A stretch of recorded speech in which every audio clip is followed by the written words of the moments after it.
we've done studies in Zoe looking at snacking habits, and late night snacking, even if it's semi good, even if it was just nuts on its own, is not associated with good metabolic health, not associated with good microbes. During the day, it's probably less important. If you're having a healthy snack during your normal eating times, it's probably fine.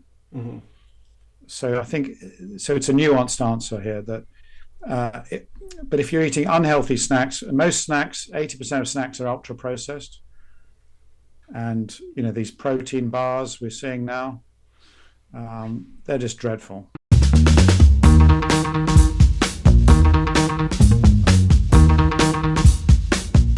If you had to pick an ideal diet that incorporates not all, but most of the principles, the guiding principles you're talking about, which one would you pick? Okay, well, I mean, I'm going to caveat it, said I would like to personalize my diet first and take the Zoe test. But if I wasn't allowed to, I would probably go for a old-fashioned Mediterranean style diet. And that's before they had enormous amounts of pasta and pizza. So this is, when you used to have goat's cheese and a little bit of fish, they'd have meat or fish a couple of times a week, but it would be lots of fresh vegetables, lots of beans, lentils, those legumes. They're really big in traditional Mediterranean diets. Be getting a lot of fiber, lots of dairy.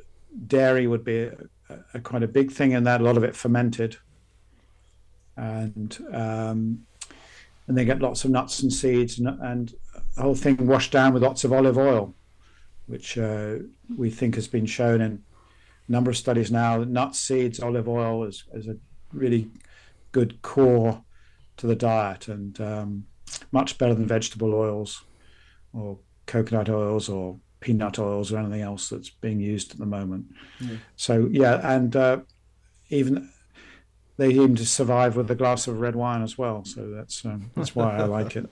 And how about moving to an extreme, the ketogenic diet? It's obviously shown some recent data to suggest it's protective for the brain and certain disorders that rely on good brain function and development.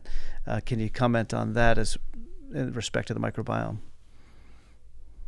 Yeah, well, as you know, well, it's been used for decades, really, in epilepsy in children, and does have powerful effects on the brain that we still don't totally understand, but they really are impactful. So we know it works, and it certainly works in some people in terms of weight loss and helping them with type 2 diabetes.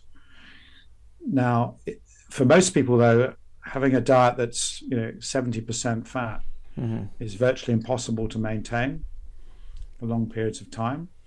I've tried it. I couldn't hack it at all. I felt terrible. So I think there's only a small percentage of the population that can keep it up, who don't have type 2 diabetes.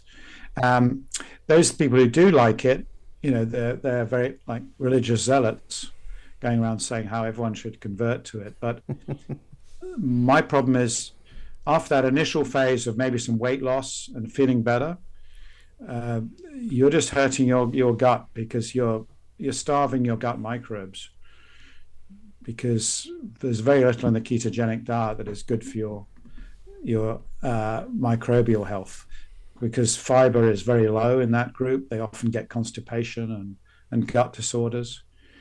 And so unless you're really careful, it's very hard to have sufficient keto, fat in there to keep your ketogenic state, whilst also keeping your gut happy. So by all means, I'm not against people trying it short term to see if that radically improves something, but I think they need to shift to a very high, much higher fiber diet to help their gut long term. Otherwise, they're going to get many other long term problems. But I think the main thing is most people can't handle it. So there's quite a personal effect to how you handle fats as well.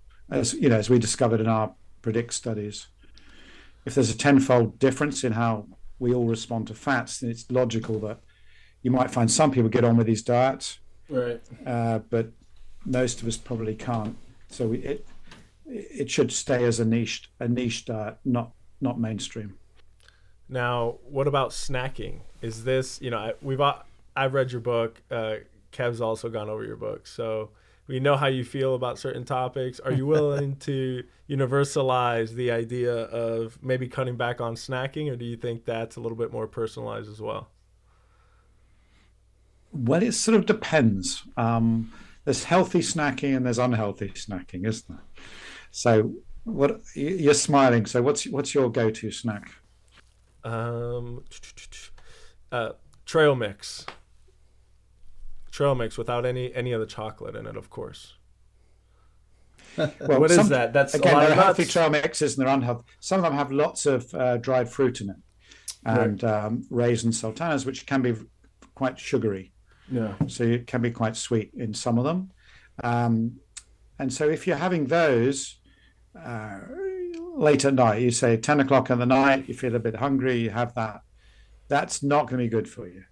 So we've done studies in Zoe looking at snacking habits, and late night snacking, even if it's semi good, if it was just nuts on its own, is not associated with good metabolic health, not associated with good microbes. Mm-hmm. During the day, it's probably less important. If you're having a healthy snack during your normal eating times, it's probably fine. Mm-hmm. So I think it's a nuanced answer here. But if you're eating unhealthy snacks, most snacks, 80% of snacks are ultra processed, and these protein bars we're seeing now, they're just dreadful. What's a good snack then? 80% of snacks are ultra processed. What do you snack on? Do you snack? B, what is it that you snack on? Well, I'm not a big snacker, but if I'm presented with a bowl of peanuts or cashew nuts, I'll swallow them up. Okay. So mixed nuts. So if I'm traveling and there's not much to eat, I'll have a big bag of mixed nuts with me, and I'll eat those. Probably too many, but I will eat them. Try and carry an apple or a pear with me. I no longer would have a snack bar. Right.